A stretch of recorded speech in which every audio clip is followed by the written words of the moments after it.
Bom, na verdade, tenho duas perguntas, né? Você está falando então de se alimentar. Primeiro vamos falar disso, de se alimentar das energias densas. Esses seres, a gente precisa tentar definir só um pouquinho melhor aqui, porque, por exemplo, quando a gente fala com um ufólogo casuística, né, da casuística, ele está sempre tratando a entidade como uma entidade biológica mesmo. É um ser vivo biológico que viaja mesmo em nave, ele está pilotando e ele cai aqui, ou pousa, e o corpo você vai ter os órgãos, vai ter tudo lá. Quando a gente começa a falar um pouco mais dessa ufologia mais espiritualista, né, da ufologia mística, digamos assim, a gente já está falando da projeção da consciência desse ser. Sim. Então que ele está lá no planeta dele, lá, seja de que forma for, ele só projeta, e tem inclusive, hoje está até sendo mais aceita, parece mais plausível, ele só projetar a consciência dele do que ele ter que vir em corpo físico. Assim como a gente projeta daqui para lá. É o que você faz uma projeção astral. Perfeito, exatamente.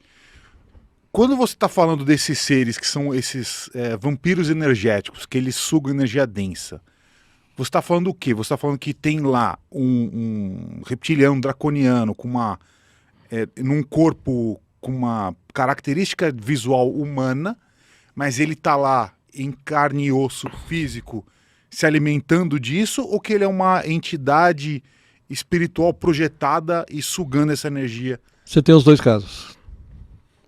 Então, esses que a gente chama de encosto, obsessor, alguma coisa, você tem um obsessor clássico que é o de vida passada, você me matou, eu fiquei com raiva, eu ficar te perseguindo. Então eu sou uma consciência desencarnada que tinha um corpo 3D, agora não tem mais, por algum motivo agora eu vou querer te vingar. Sim, só um ex-humano que está no além. Estou aqui no além. Sim. Tá, então, do mesmo jeito que eu tenho ex-humano no plano astral, eu tenho esses seres do plano astral superior e inferior, e esses seres se alimentam desse tipo de coisa. Que a gente chama de parceiro de afinidade, o encosto. Então você está aqui, o Brasil perdeu para Camarões, você sai puto, não sei o que, você está lá com raiva, o cara encosta e você fica se alimentando. Porque eles se alimentam desse tipo de vibração. Quando você pega na escala de Hawkins, 250 para baixo são as frequências baixas. E esses seres se alimentam de 250 para baixo. Então essa é a ideia. Então tudo que você causar de pânico, de raiva, de disputa, né? Porque esses seres eles trabalham por controle e escravidão. E aí eu vou usar controle de que tipo? Vou usar controle de tecnologia, posso usar controle de ideologia, posso usar a religião para gerar controle. E você começa a gerar disputa. Então você discute por futebol, você discute por polícia, agora você discute por gênero. Nunca vi isso, você discute por gênero, gente. É ser humano. E você está discutindo por gênero. Então toda vez que você baixa a sua frequência para entrar em qualquer tipo de discussão, tem alguém aqui do lado usando. Agora, tem em camadas, e aí sim, nessa padronização, quando se padronizou os humanos aqui, os que não foram embora com as suas naves, ficaram por aqui. Então você tem sim cidades intraterrenas, né? E aí são seres físicos mesmo, de fisicalidade e corpos, aí do jeito que você vê nos filmes, né? Usando esse tipo de fisicalidade. Mas aí a gente teria então seres com essa fisicalidade, com a biologia mesmo, que teriam uma feição humana muito próxima, que estariam... Os híbridos. Mimetizados. Sim, híbridos. Não, mas sem ser um híbrido, um ser meio camuflado, meio camaleão, digamos assim. O Chopatz tem essa característica. Ele pode tocar em você e se transformar em você. Aliás, aquele filme... Colheita de Júpiter, né? Colheita de Júpiter. Ascensão de Júpiter, que a Disney fez, bonitinho, né? Que a menina está aqui, ela descobre que ela é a dona do Júpiter, e ali ele fala, né? Que ele dá a cada 26 mil anos, quando o sistema solar dá uma volta em volta de Alcione, né? Que é o nosso Sol central, existe a colheita das almas, que é exatamente esses eventos de extinção em massa, né? Eu nem fiquei sabendo desse filme. Como chama Ascensão de Júpiter. É meio filmezinho, sessãozinha da tarde, mas ele dá... É animação? Não, filme. Ela era uma empregada doméstica que descobre que ela é herdeira de Júpiter. Por algum acaso, né? Por quê? Porque na verdade o pessoal de Júpiter está vindo fazer a colheita das almas aqui. Né? Que é exatamente esse ciclo de 26 mil anos. Tem um evento de extinção em massa. Então eles contam ali, uma historinha bonitinha. Deixa eu dar uma pesquisada aqui. Eu fiquei interessado. Eu acho que eu lembro desse filme, mas eu... Não, é bem antigo já, bem velhinho. Deixa eu ver aqui. Tem mais de 10 anos. Mandar um abraço aqui pro Francisco Cavalcante, que mandou aqui um superchat. Ele só mandou, não mandou pergunta. Muito obrigado. O Hollywood sempre tem disso, né? Tem É o Destino de Júpiter. Destino de Júpiter. Deixa eu ver se eu te mostrar aqui. É Júpiter Ascending, é esse aqui, né? É isso aí. Destino. Agora eu fiquei interessado Cara, pra ver esse filme. Ele é muito de sessão de detalhe, mas ele traz muitas informações. E tem um dos caras que anda do lado ali, conversando, e tem uma cena que ele mostra muito bem. Aí você vê a atuação de um Chopatz. Porque ele tá andando, né, num local cheio, tipo um mercado, alguma coisa assim, né? E ele passa, ele toca numa velhinha, ele vira a velhinha, ele passa, toca no cara, ele vai transformando no meio do caminho. Então você tem essas entidades que podem, que tem essas características de poder fazer isso. Então você tá achando que é um ser humano que tá ali do seu lado, não. Nem tanto. E não dá pra você ter essa distinção. Você já teve contato com um desses, assim, fisicamente falando?